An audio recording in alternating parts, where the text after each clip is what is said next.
Hey everyone, how's it going? My name is Preston, also known as Press the Best. I'm a wedding photographer and videographer based out of Toronto, Canada. And today I just wanted to not give you tips on how to pick your perfect wedding photographer, but instead how to avoid the bad ones. So let's get into tip number one. First thing you want to avoid is a photographer that's going to give you automated emails and messages. So I have a few tips that are kind of similar to this one. An important part about being a wedding photographer is actually that customer service. I mean, it's a wedding. Your wedding photographer is literally going to be with you for the whole day. They're with you while you're getting ready. They're with you while you're doing your first look, while you're walking down the aisle, while you're at the head table at dinner. The last thing you want is someone that annoys you or just makes things a little awkward.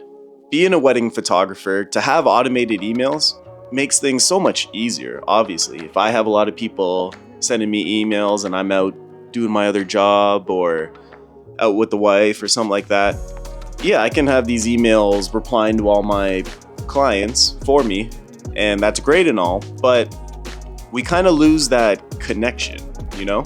And like I said, it's your wedding. It's a big day. You want to have that connection with everyone involved. So when you're sending important emails out to your wedding photographer to try to figure out things like when are they going to show up or what kind of style they shoot in and whatnot, and you just get these automated emails back, it just kind of feels like you're talking to a robot, because you are.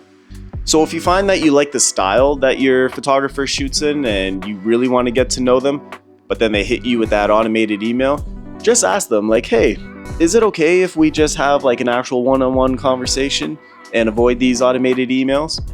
And if it's a good photographer, they should agree and they'll say, yeah, sure. Okay, tip number two. And this is photographers that try to upsell you on how many photos will be delivered in the end. Now, when you're looking through photographers and on their websites, they might have like different packages that include like, oh, if you do our last package, you might only get like 300 photos, or if you go to the next one, you'll get 600 or 1,000, 2,000, whatever. This isn't a bad way to go about pricing, but I just feel when you pay for a higher number of photos, those last 500 or 1,000 photos that you paid for are really going to be the bottom of the barrel photos from the photographer's SD card.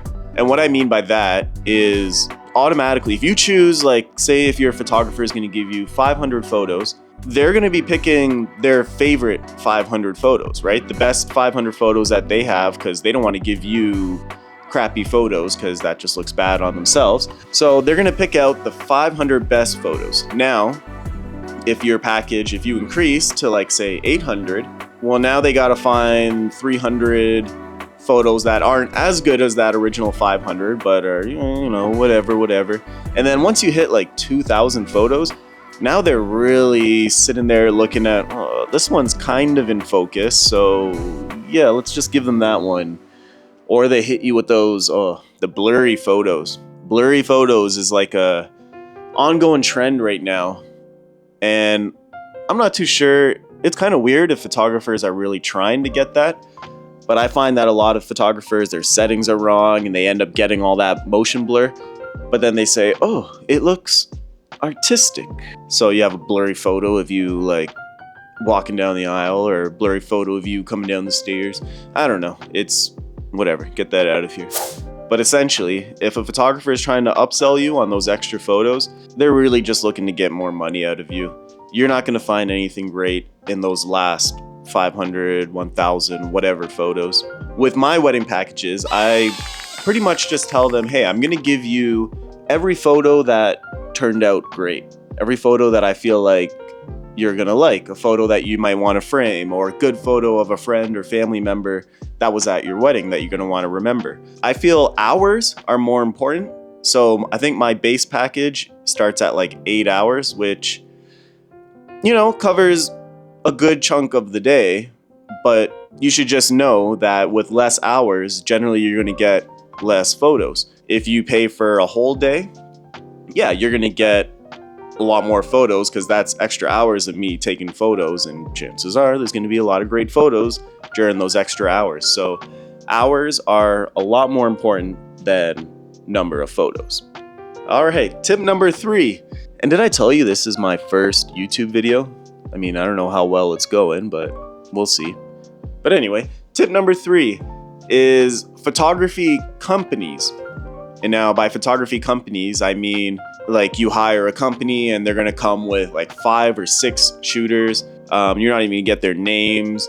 They're just people that show up, they're getting paid whatever minimum wage is, just to stand in all different places and start taking photos. Now, if you have a huge wedding, huge venue, 500 plus people or something like that, then yeah, maybe you kind of do need a company. You need some good photographers that are going to be stationed all around so that the wedding can flow nicely and they can capture all the angles. But if you have a normal size wedding and you hire a company, chances are these photographers that work in these companies are not going to be the greatest. They're photographers that are like trying to be solo wedding photographers, but they need that practice first. So they get into these companies, they get positioned somewhere like, oh, during the ceremony, you're going to be standing here and you're going to get the same photos every time. That's your job. Most of these photographers are just doing it for the extra money. They bought a cheap camera. They found a way they can make money. They're just waiting to go back to their girlfriend or something at the end of their shift. They don't really care about your wedding so much. They just care about, oh, I got to get my photos, send it to the main photographer, and I'm done. They don't edit it, they don't touch it, nothing. Obviously, this isn't the case with all wedding photographer companies. Most of the ones I've dealt with, it's kind of like that. Because they're a wedding photography company, the workers, they don't really care about making the company name bigger. So they're not going to go out their way to talk to the guests and make them comfortable or make them laugh and have like just an all-around good presence. They're just going to be quiet. They're going to stay in their corner. They're just going to take pictures because they promised their lead photographer they'd give them at least like 1,000 photos or something. So I don't know. Again, you just lose that connection. And as the bride, you're doing your getting ready and there's 3 photographers all around you.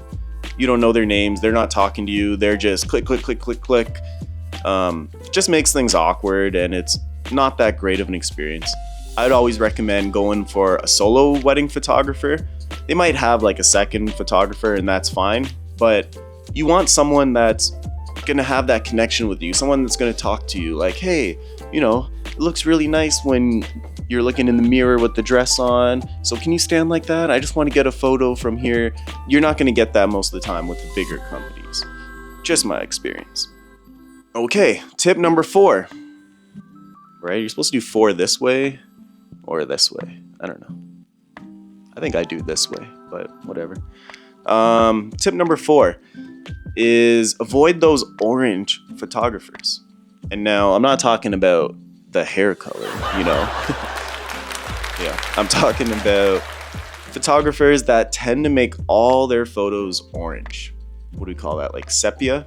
So with the orange photos and why you see it so often is because, so say if you get your settings wrong in camera and maybe, the photo was a little too bright or, the photo was a little too dark or, the colors weren't really meshing there. The easiest fix is to just throw a sepia LUT onto that photo. Makes the photo kind of orange, but then, it's a look that a lot of people kind of like. And there's a time and place for these orange photos, but you run into a lot of wedding photographers where they just think, oh, make every photo orange. It's a theme, it's a pattern. It'll go well in a book, whatever. Avoid those photographers. If the photographer has a good quality camera and they use good quality lenses, the colors will come out very vibrant, very nice. You can get a nice, bright, true to color look. But then they just kind of ruin it by throwing that orange LUT on top of it. And it's, I don't know. It's kind of a cheat. And you don't want a photographer that's just going to cheat and throw one LUT on all your photos and then send it to you and say, oh, I edited it with so much care and thought. Yeah, avoid that. And last but not least, tip number 5, right? This way. Tip number 5 is avoid close friends as photographers. And now I've done a lot of weddings for some of my close friends, and it's good and all, but then there's this extra pressure on me where it's like, oh, if I really mess up this guy's wedding, he knows all my childhood friends, people I went to school with. He's gonna tell everybody, hey, remember Preston? Yeah, he kind of messed up my wedding. And I don't know, I think that hurts a little more than just a bad Google review. And again, as someone getting married, if you hire your close friend or whatever, and they do happen to mess up something, maybe they show up late, or maybe they hand in your photos very late, or maybe something goes wrong with their memory card and they don't have any photos for you, you're always going to remember that friend as the friend that messed up your wedding. It's just so much easier if it was like, you just hired someone random and they did something to mess up your wedding. At least you and your wife, or you and your husband can say, oh, you know what, we hired someone, it was a bad pick, how could we know it was our fault, whatever.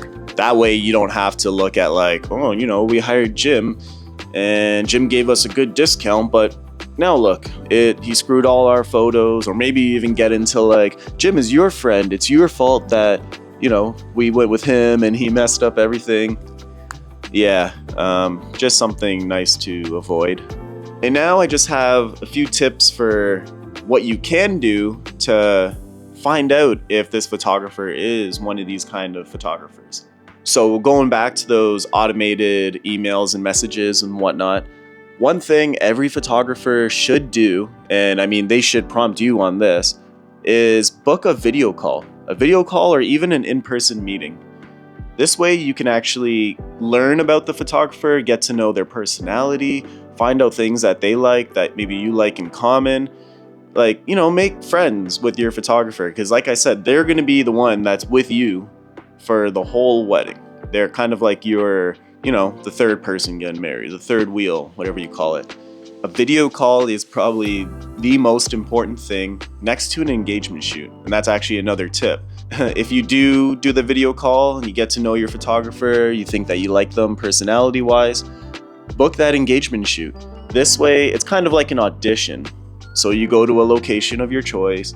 The photographer is going to put you in certain poses, and then this is how you can tell, like, wow, this photographer really knows how to bring the best out of us. They really know how to make us laugh. That's kind of what you want. And then maybe you guys even talk like, oh, you play video games too? Yeah, I play video games, Final Fantasy. Oh, yeah, I remember that. That's when you hit it off with your photographer and they're going to be a good match for you. Maybe on the flip side, you hire them for that engagement shoot and they just stand there expecting you to get into poses, and then you're going to think, this is a little awkward. Yeah, imagine like a whole 12-hour day of doing that. And then also with the quality of the photos, you'll be able to see how they edit your photos. And from that, you can tell like, yeah, do I want my wedding to kind of look like this? Or are they just throwing orange LUTs on everything and calling it a day? Tip number 2 of things that you can do to be proactive is just check out their Instagram or check out their website. From there, you'll be able to see kind of like the best photos that they want to showcase. You can see what their style of shooting is like. You can see what their style of editing is like, the kind of patterns that they use. If you see from there, like, hey, every single one of their photos seems to be either orange or like black and white, then that's how you know that they're kind of trying to cover up for a lot of missed photos. You can also see like, oh, they do a lot of close-up photos and maybe I'm not so comfortable with those tight shots. I prefer like wide shots. Also, it's just something you can talk to the photographer about and hopefully they can make those adjustments, but you kind of just want to find that photographer that already shoots in a way that you like, so it's easy just for both of you.